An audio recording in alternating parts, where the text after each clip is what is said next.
We're back with Comic Strip Live, coming to you from Miramar Naval Air Station.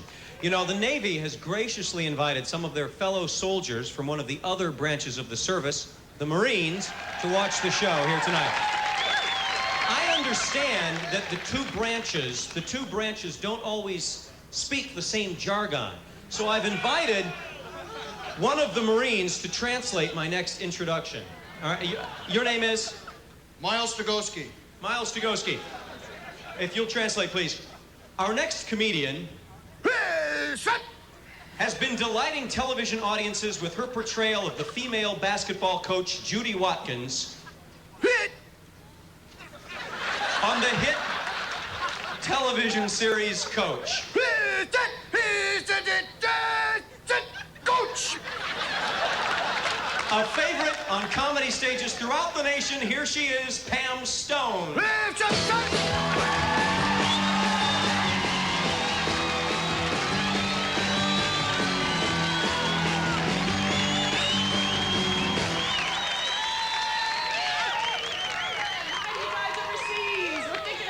You like your coat? Hey! I had to beat the hell out of Johnny Cash, but I got it, and I said, get off of me, you big Amazon. Help me, June. You ever wonder if Johnny and Mr. Red are the same people? I think so. Wilbur. I have no idea. Cool to be here. I did a tour overseas for naval bases. I went to some countries I'd never been to before. I went to Germany. I don't know if you guys have ever been over there. This is the stupidest country. This is a country where they serve you beer in liter-sized mugs and encourage you to drive as fast as possible, man.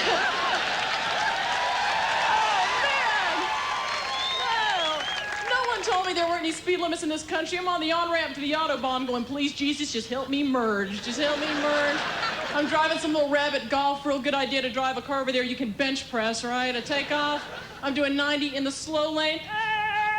A Schwinn passes me at 180. Get pulled over by the German police. Fräulein, can you walk a straight line? Yes, sir, I think I can. Then you need more beer? I guess it makes sense. You pour a liter of beer in your bladder, you'll be driving that fast just to find a bathroom, man. You're getting out of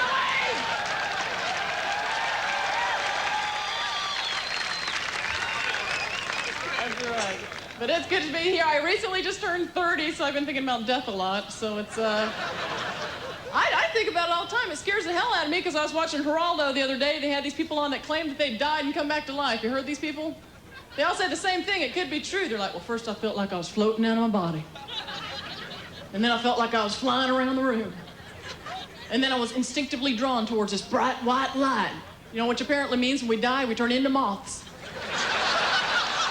Well, here you are, you're living a good life. You think you're going to heaven. Now you'll be bopping your head against a porch light for eternity. Ow, this sucks. Get me out of here. I don't care how I die. I'd hate to be, well, I wouldn't want to be murdered because that's violent and you have to have a great body if you're going to be murdered, you know. Yeah, because they draw that chalk outline.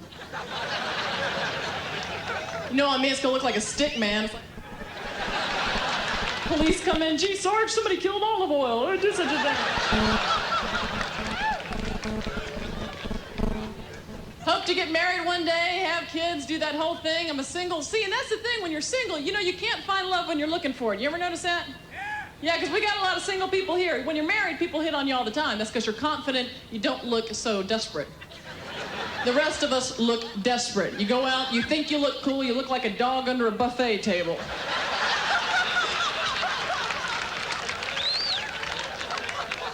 Then you do meet somebody, you gotta play those head games. The head games you swear that you'll never play again, you're just gonna be direct, tell that person how you feel, you never do. Why can't we? Why can't we be honest? Like when we were kids. When you were a kid, if you like somebody, you hit them. What a great approach. You go to a bar, you're scooping somebody out, you think they're cute, they're like... And they're like, Jesus, what's your name? It's really, I have girlfriends back in Georgia that would write to prisoners in jail and try to set me up with these guys. I swear to God. I'd be like, Julie, he's a murderer. And she's like, oh, Pam, they never found the head.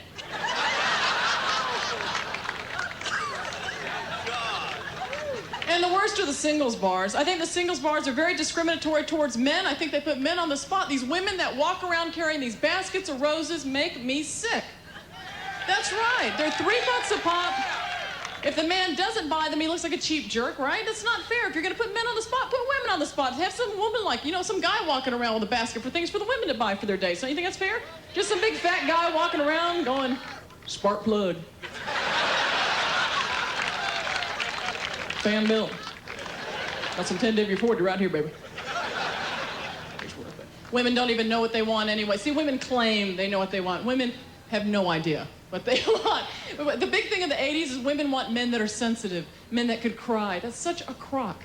There's not a woman here tonight that would respect her husband if he came home from work and it's like, hi, honey, how was your day?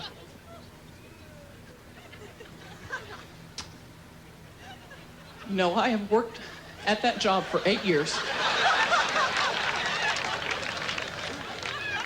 I have put in 40, 50 hours a week. And I went in. And I asked for a promotion. And they laughed at me. I can't talk. The women would be like, God, what a wuss. Take a Midol, pal, come on. That's because men have never been allowed to cry, right? That's the way we were raised ever since we were little kids. That's right. Since we were little boys, men were told to be a man, right? Don't cry. Get broken your arm when you're 4 years old and your dad be like, don't you be a wuss. You snap that bone back in there, don't you cry. Doesn't that feel better? And then what do they tell women? Well, honey, you'd feel so much better if you just go home and cry. Run upstairs and have a good cry. And that's why as adults, women become very emotional and men become snipers. A woman can run into the bathroom, let it out, the guys in the front yard picking off Girl Scouts with a bazooka. And women take advantage of the fact that it's acceptable for women to cry. Women cry at the drop of a hat, and when women get upset, we have about 1 million different emotions that come out of our head at the same time, and it's scary for men to be around us, ladies. Come on. It's like hanging around Sybil with PMS.